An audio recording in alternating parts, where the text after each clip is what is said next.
Hello and welcome back to Stroop Mansion. I'm Kayla, and today I need to apologize for leaving you hanging on a project. As somebody with ADHD and a house full of projects, if I leave you hanging on a project, it's probably because my brain has just moved on to the next thing. I've abandoned a project. I'll probably come back to it at some point. But I moved along. I found something a little bit more that, tickles the brain the way I need it to. That is not the case with this project though. This closet, I rushed to finish it. In April, I had to have surgery, endometriosis gang, and I was like, I gotta get this done before surgery. I don't know how long I'm gonna be down for the count. I don't want to just leave this hanging. So I rushed to get it done. By the time my body felt ready to, get back to work and stuff, it was outside season. I was in my garden. I was prepping my garden for spring and, that sort of thing. Sharing this project just kind of completely slipped my mind. I think at this point I've made it abundantly clear that I am all about the garden. I'm all about finding any excuse to be outside. So it should come as no surprise that this time of the year, if I can be outside looking for bugs, playing with plants, digging in the dirt, house projects, they don't mean anything to me. I don't care. You basically have to drag me inside this time of the year. Last week, I was searching on my phone for something to post on Instagram, and I happened to come across a finished photo of the closet, and it hit me like a ton of bricks. Oh my gosh, I never shared this, which means I never made a video. I filmed all of the B-roll stuff, all of the finished closet, way back in April before my surgery, and then just did nothing with it. So that is what we're gonna go over today, finally. At this point, I've made 2 or 3 other videos on this closet project, so go watch those if you have not. But I still think that what I'm gonna do right now is we're just gonna recap because it's been a long time. I started this project all the way back in January, which feels pretty embarrassing to admit that it's taken me this long to kind of get it all wrapped up, and it's not even completely done. But let's pause on that thought for a second. Downstairs, off of our dining room, is a closet. Just, like a coat closet.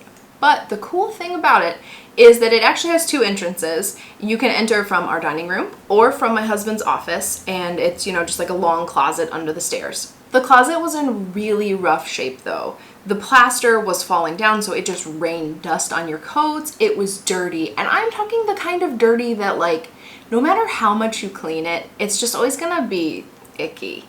It needed a total refresh. So I gutted it. It was a grueling process. I think because I went into it thinking oh, it's just a small closet.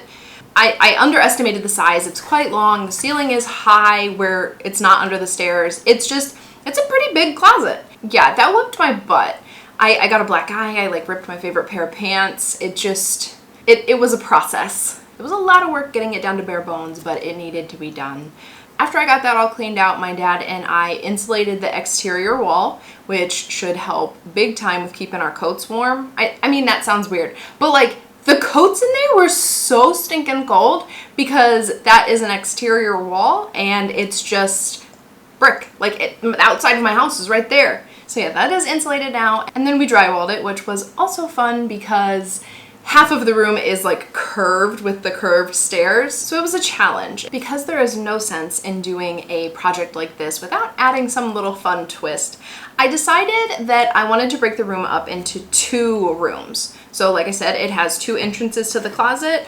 I wanted to make it so that there was a hidden door in the middle. My dad and I built a shelving unit that would be used as the door, and then we hung that door on pivot hinges so that it would be completely invisible. You wouldn't ever see the hinges. After everything was sanded and primed, I then hung wallpaper. I chose a pattern from Rebel Walls. This is my second time using their wallpaper in my house, and I really like it.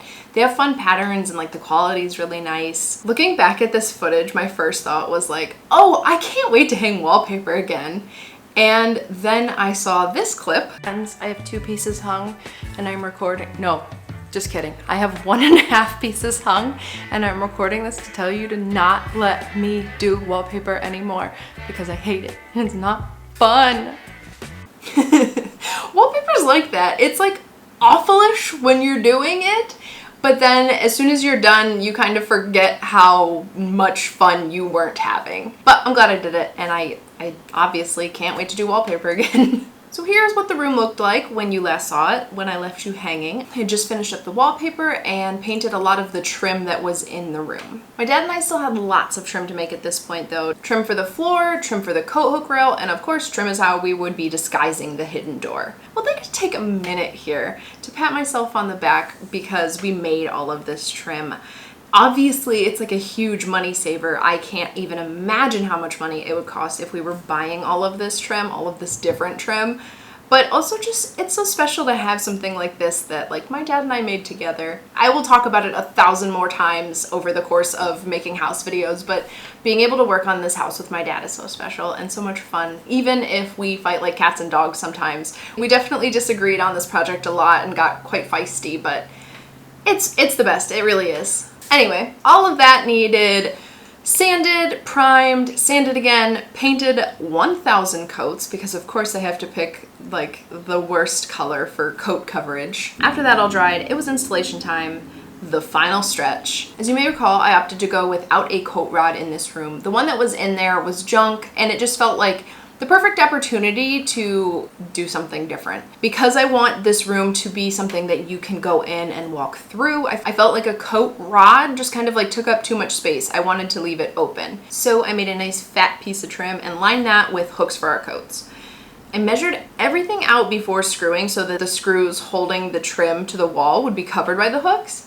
And then I also hung up all of the hooks with tacks first, just to make sure that I liked the height and spacing on each one. Baseboards went in next, and then finally the trim around the hidden door.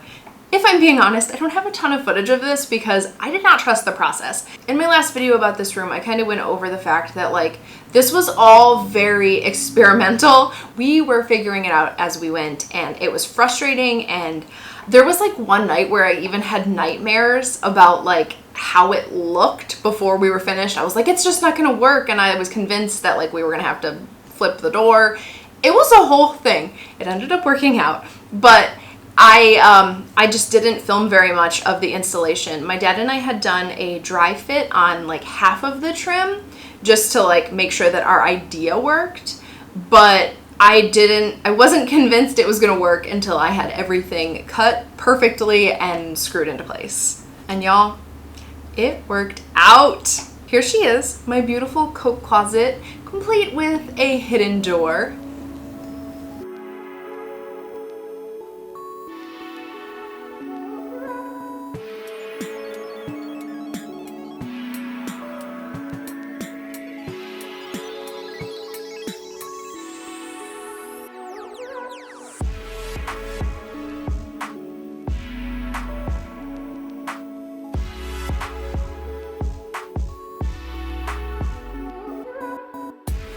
Here are a few close-ups of my trim and how it moves, or, you know, what pieces move and, you know, close-ups.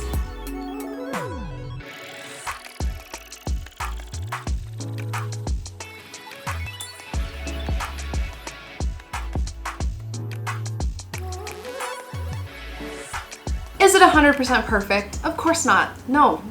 I could sit here and I could point out 1,000 things wrong with it, but I'm not gonna do that because I fulfilled an extremely important childhood dream of, I would venture to say, most children, and that is to have a hidden passageway in my home. At this point, all of our coats are back in the closet, but I haven't decorated the shelf yet. Like I said, it's outside season. It just doesn't feel like a priority right now to like find the components to decorate it. Because I don't want to make this something that is just for decor. Like, it also needs to be useful. My thought is that I will hunt down some baskets that are perfectly sized because they do have to fit through the hidden door.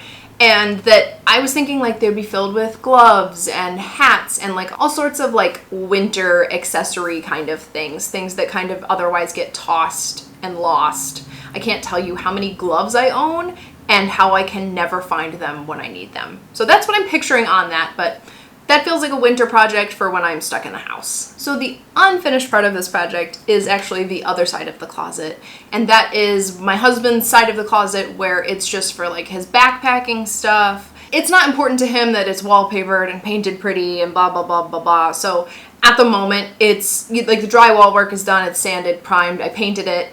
It's ready to like hang stuff but it still needs trim. I still need to figure out what is going to happen on the other side of the hidden door. From his side, the hidden door, it is not as important that it looks completely hidden. We'll probably just end up like trimming it out nicely.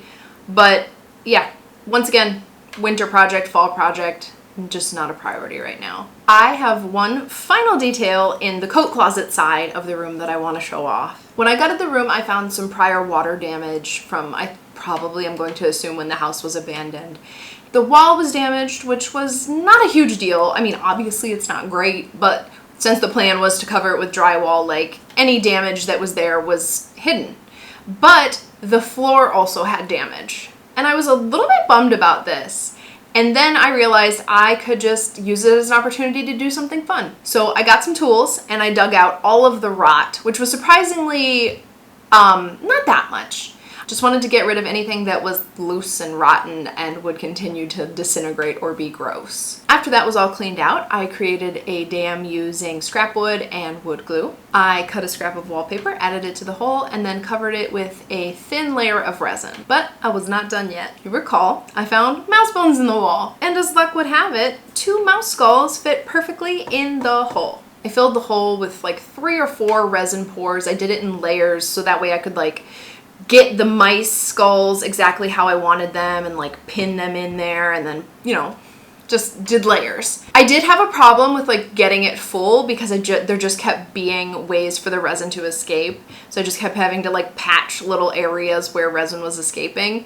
But it is dried now and it is so stupid. I love it so much. It's not super noticeable, especially when you have like a hidden door in that room. I don't think that anybody's gonna find it for a very, very long time. I just like adding that little silliness. So yeah, I think that's about it. That's like the main really exciting part about this closet. That part's done, our coats are put away. They have somewhere clean to live, which is awesome. Obviously the whole project is not done yet. And I will get back to that probably in the fall when the weather cools down and I'm forced back inside. But for now, I just wanted to get you caught up on my hidden door because I think it's the coolest thing ever. I'm so proud of it. And I love it. See you guys next time.